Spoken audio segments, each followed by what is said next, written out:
Welcome to Ignite to Impact, a weekly podcast that explores what it takes to make your community, our nation, and the world a better place. You've tuned in to be inspired and enlightened as we pull back the curtain and dive into intimate and energetic conversations with achievers and doers. We are talking with leaders who are in the trenches making phenomenal changes through business, nonprofits, education, and the arts. Our goal? To encourage, motivate, and challenge you to go to the next level in leadership. Now, here's your host, Master Leadership Strategist, Dr. Geneva Williams. So, let's ignite to impact. Hi, this is Dr. Geneva once again, and coming to you with Ignite to Impact. Broadcasting from the fabulous studios of VoiceOver Productions with Gerald McBride. We're here having a real good time, and I am so excited to be bringing you conversations about leaders who are making a difference, who are changing the world, who are creating impact. And I'm going to introduce you to someone whose career has come full circle, kharyturner.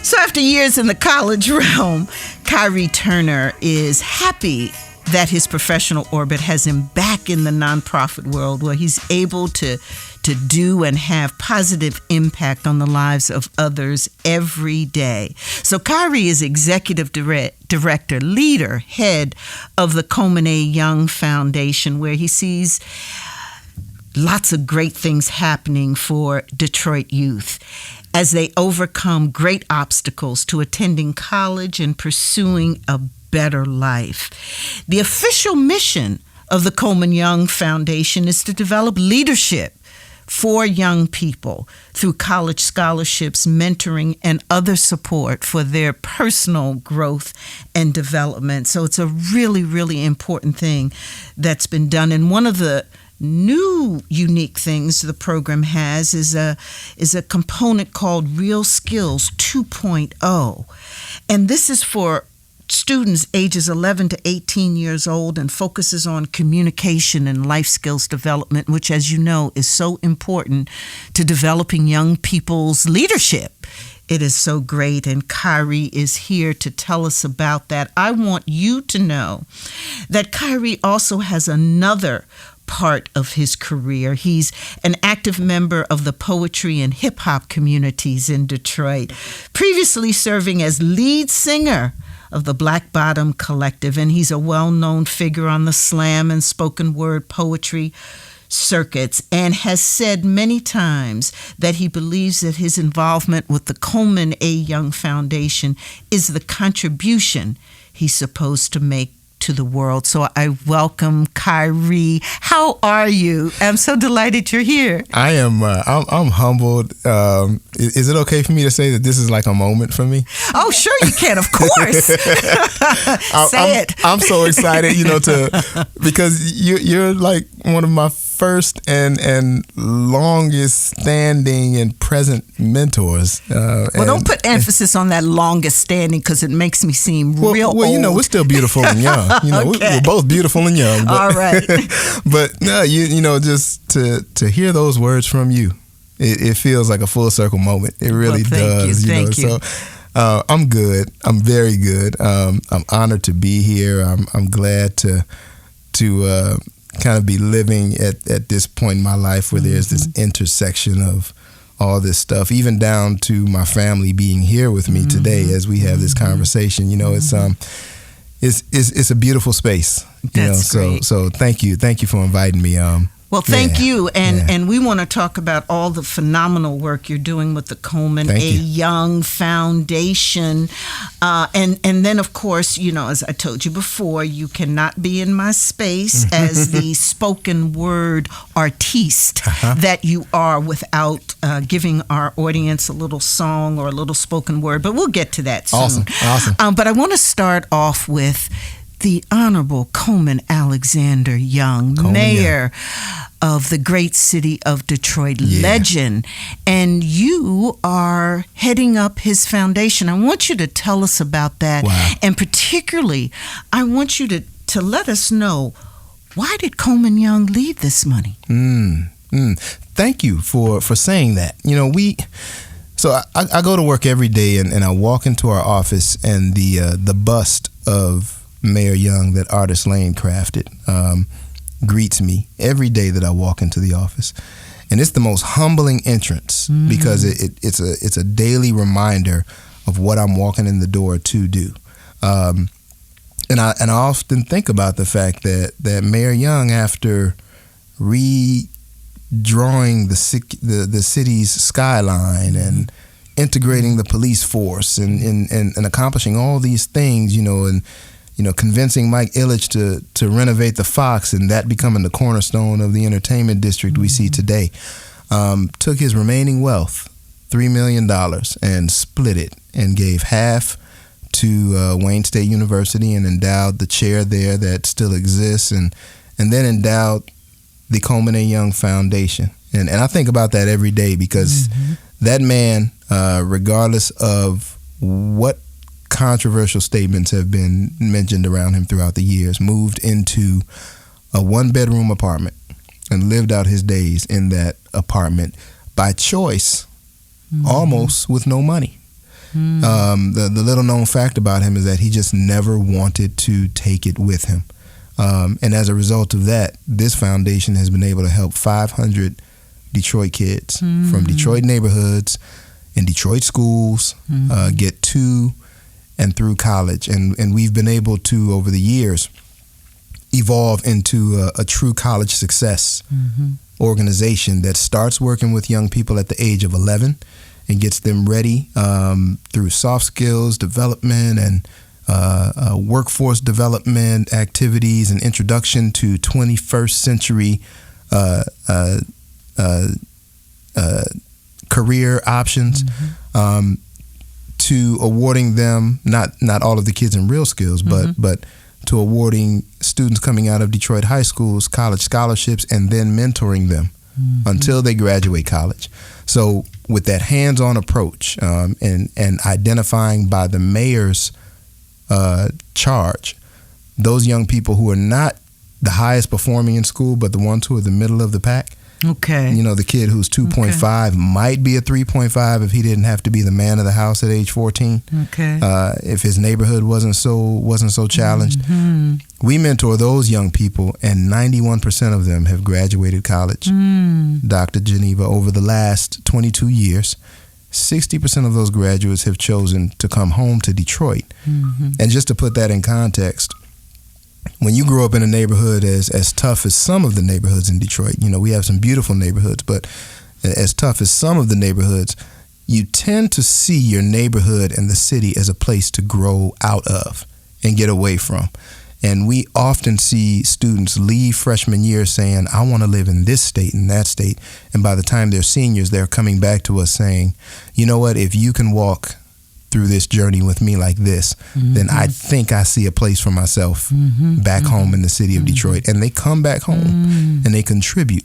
So we really are proud of that because we're contributing to not only the city's current talent pool, but we like to think that we are contributing to the population of homegrown talent in the city of Detroit. And that's important to maintaining our identity. Yeah. So Khary, so I want to unpackage this because, there's so much richness that you have just shared with us. Okay. So I want to unpackage it. Okay. First, I want to have some conversation about, what you mentioned the Honorable Coleman A. Young's charge. So I want to talk a little bit about that. What Sure. did he envision, or did he see his money contributing to, and what did he want to see happen? I mean, if he were here today and were smiling at us and saying, "Great job," what would be going on? So I want to talk about that first. That's a good question. I think if he were here today, he would say, well done, and he would say, come up with a way to scale this work. Okay. Because today we award scholarships to an average of 5 students a year. Okay. But before the economy was went soft in 2008, we were awarding up to 10. And that's the number that you start to move the needle on really effectiveness. So he wanted to leave this money for you to provide financial help to young people to go to school. But was that all? No. Okay. Financial help and personal support. Okay. So many of the kids that we support, they need care packages. They need someone that they can call late at night. They need assistance navigating the financial aid process. And we're there for them to help them do that. How to access career advancement opportunities while on campus, and find out how to navigate your way through the career planning and placement offices, and when should I start looking for internships? Those questions that you really struggle to answer if you're the first in your family to go to college. Absolutely. If you're not coming from that culture, that environment, that's a big question to answer. So we're there to help. And our kids are benefiting from it. Yeah. And it again is one of the, lots of ways that Mayor Young was so visionary. Because as I talk to young people today, as educators talk to me, as I even experienced with my own children, yes, the financial support is important for kids going to school, to higher education. They need that money. But just as important is this ability to navigate a new world. Yes. For not just those, that are just going for the first time, but also for those who don't have those supports, or have never seen that, or for the first time are out the house, and all of those kinds of things. Because it's that first time experience where really, as a young person, if you go, it's the first time that you're there with all this opportunity to have fun, and all this opportunity to, where you have to be responsible at the same time. Exactly. So you help young people not only with the money, but what I'm hearing more importantly, help them make it through and do some of these and get used to some of these things that they've never experienced before. Definitely, because the money is just the first step. Okay. It's like going to an amusement park. And I like that you said fun, because anytime we walk into an amusement park, we pay at the gate. Yes. And then the financial part is taken care of.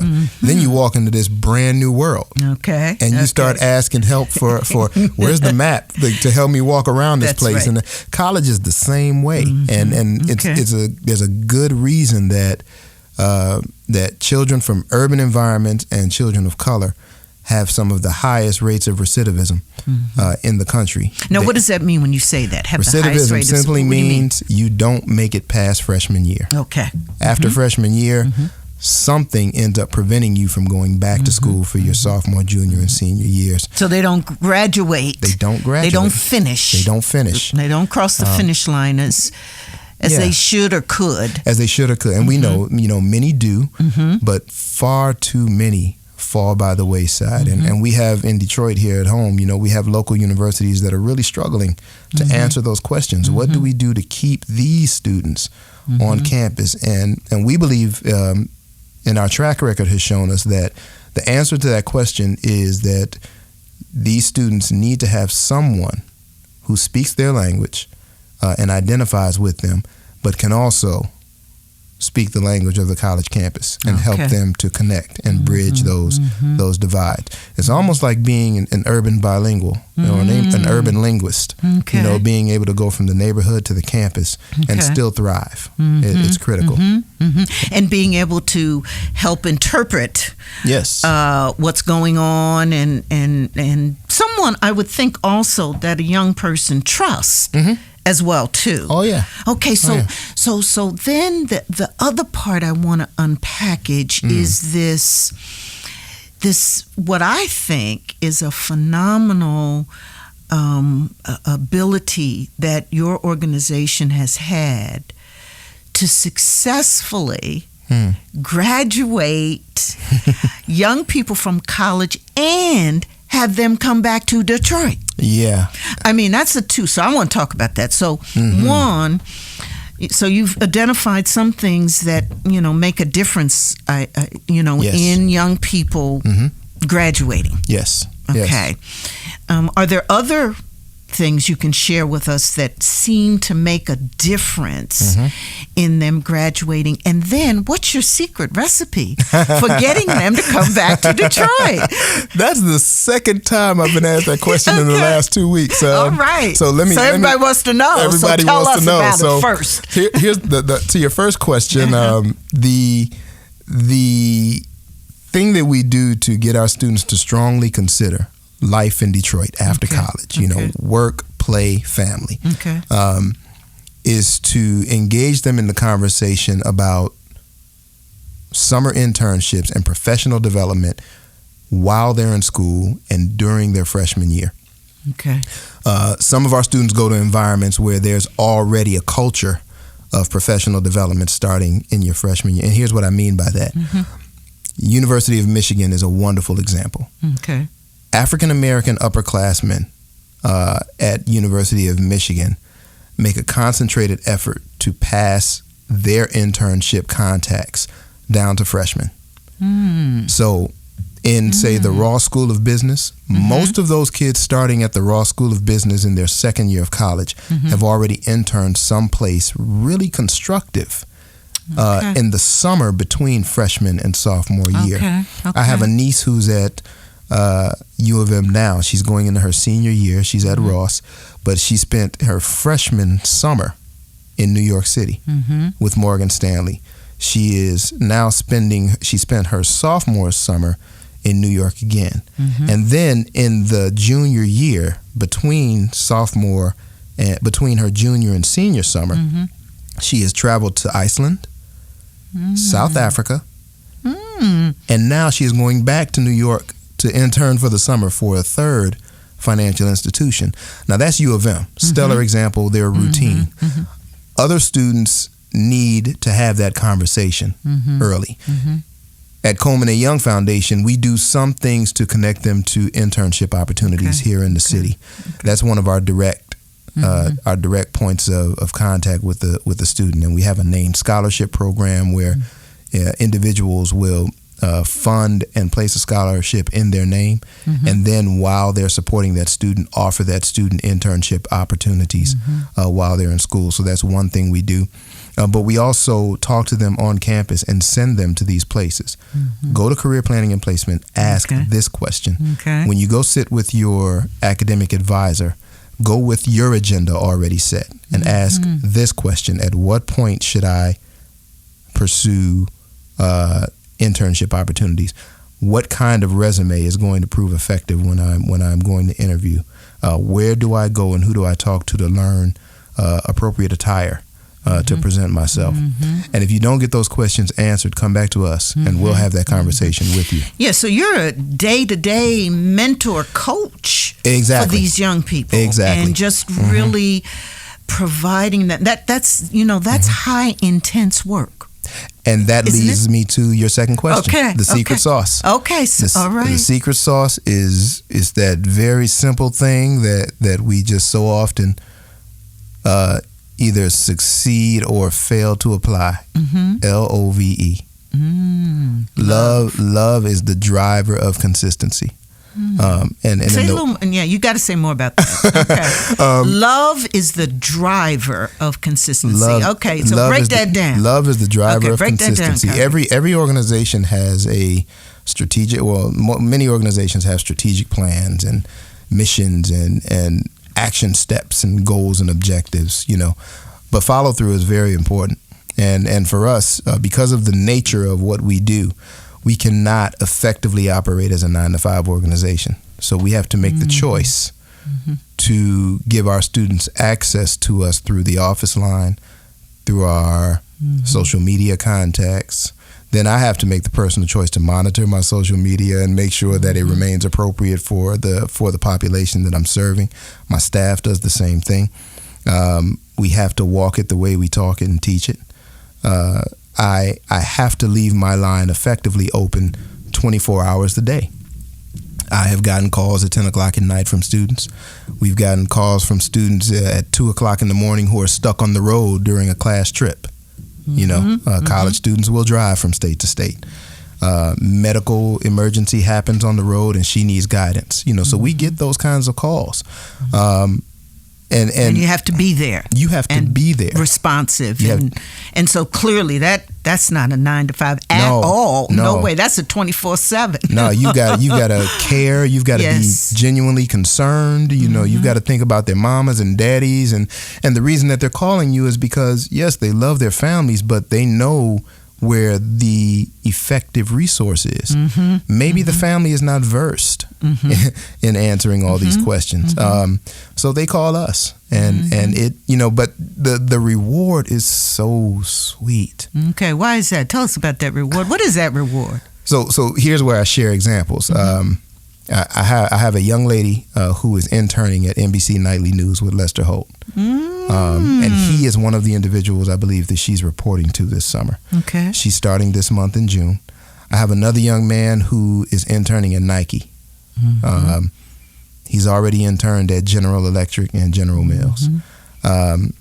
Another young lady is on her way to Microsoft. I just looked at her Facebook post showing the map of the plane flight from Detroit to Seattle. She's interning at Microsoft this summer. Those are the rewards. These are young people. When I was in college, I wasn't that focused. Okay.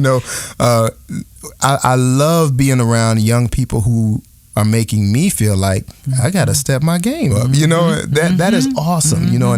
And these are our children. And the cliche is that I'd rather see them doing that or shaking my hand at the gas station than holding me up at the gas station. That's right. But there's some truth to that. When I see these young people doing these things, I have another young lady who lived in 47 shelters before she met me. That means she lived in 47 shelters by the time she was a senior at Renaissance High School. Very unstable family. Parents are elderly. And she, as we speak, is starting an internship at Altria in Lansing. All expenses paid. She's a 3.6 finance major at Michigan State. Altria is putting her up for the summer because she explained to them very professionally in her interview that she is effectively homeless during the summer. And you all helped her with that. We helped her, craft the story, learn how to tell it, be there, make the opportunity. Yes. It just makes my heart. And more than anything, stand on your story. Okay. Let's keep it real. Jesus was from the hood. That's nothing to be ashamed of. Charles Dutton served 10 years for manslaughter before he was on rock. So, we all have that backstory. But that is the very thing. That level of adversity that you've dealt with can be the very thing that companies see value in. Because they know that you'll be the one saying being early is being on time, and being on time is being late. You'll be the first one in the gym and the last one out. Right. You'll be the one who's vocal and unafraid and unashamed in a staff meeting, because you've been there. So you're not scared. Right. And she's not afraid. So, and you can see I get passionate talking about these young people because this is what makes me say this is why I do what I do. And Mayor Young saw that. Mayor Young saw that when he crafted the bylaws and the mission for this organization. And it just, you could just see, I see you're wearing a T-shirt that says some words from Coleman Young, courage is greater than fear. Yes. And yes. I can just see him saying that now. If you're just joining us, we've been having a phenomenal conversation with Khary Turner, Executive Director of the Coleman A. Young Foundation.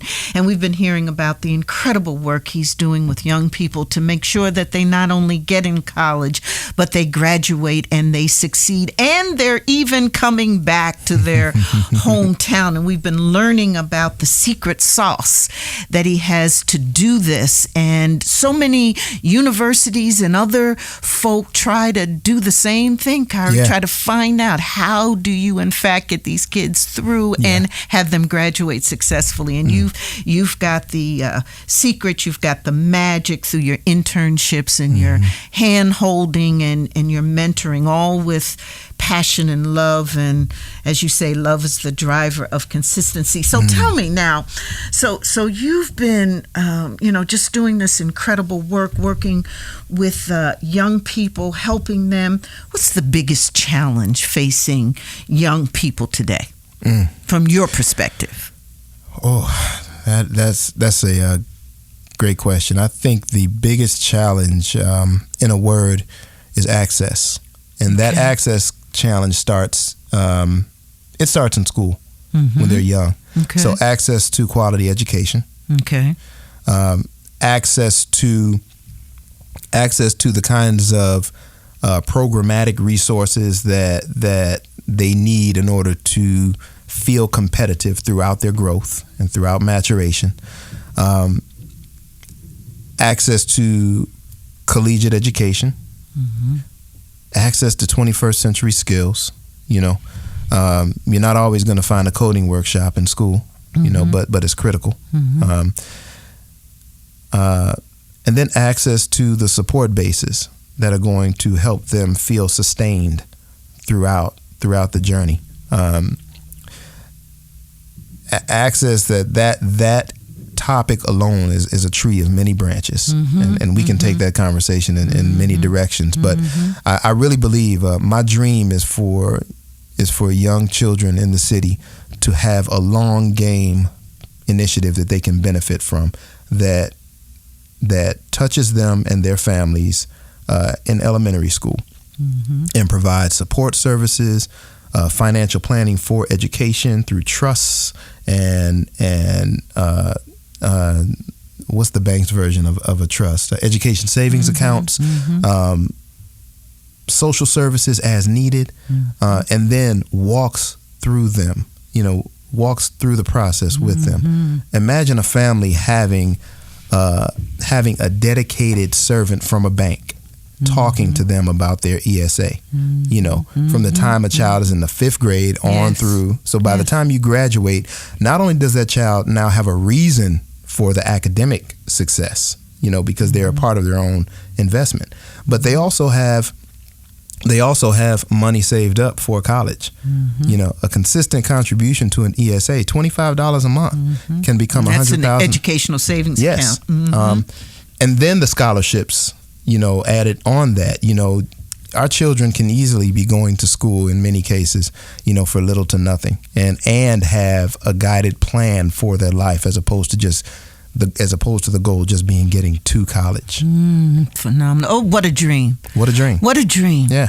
What a dream. And Khary, I know that you use your talent, your other career, your talent as a singer, as a slam and spoken word artiste. Yes. In your work that you do with young people as well, and curriculum and all that. So give us as we're winding down, give us a taste of some of that magic. Well, since we talked about love, I was told that love carries me over. That love saved souls, that love fed me, clothed me, raised and composed me. I was taught that love helps addicts regain control. That love called me a man. Love married and chose me. Love has given me challenges, checks, and balances. Love even studied, steadied, and readied me. Love shot my heart with and without silencers. And in the presence of pain, love toughened my frame. Now love was the first to tell me truth hurts. And back then, love had not duetted with Rakim. Love of God to me is the most attractive. And this black skin's just one of the things love's wrapped in. Love told the thug, blood, you are more than society's dregs. You're a king if you just know the ledge. Love is the reason to live, the rationale for dying, and God is are the only words that can define it. That's why we spell it Love. Bottom line for living says God. Rearrange life to Love, and we all Live, godly. Oh, phenomenal. Ain't he something?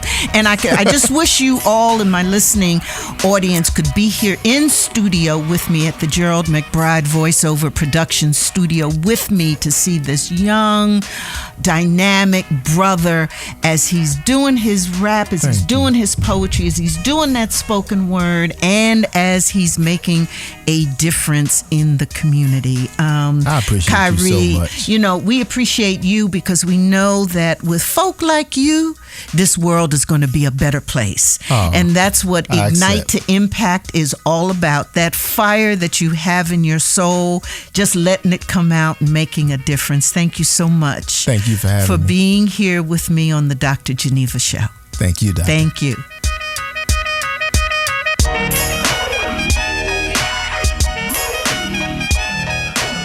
You've been listening to Ignite to Impact. Your host is Dr. Geneva Williams, an award-winning executive, facilitator, and master leadership strategist. Dr. Geneva is dedicated to inspiring others to get their leadership on and equipping the next generation with leadership tools and tips to help make the world a better place. Sign up to download Dr. Geneva's mini ebook on leadership. Get the show notes, links, and other resources at drgenevaspeaks.com. That's drgenevaspeaks.com. Thanks for listening. Please share the podcast to those in your community via Facebook, Twitter, LinkedIn, or Google+, and leave us a 5-star review in iTunes. When you do that, it helps others find the podcast easier. Send your questions or comments to info@drgenevaspeaks.com.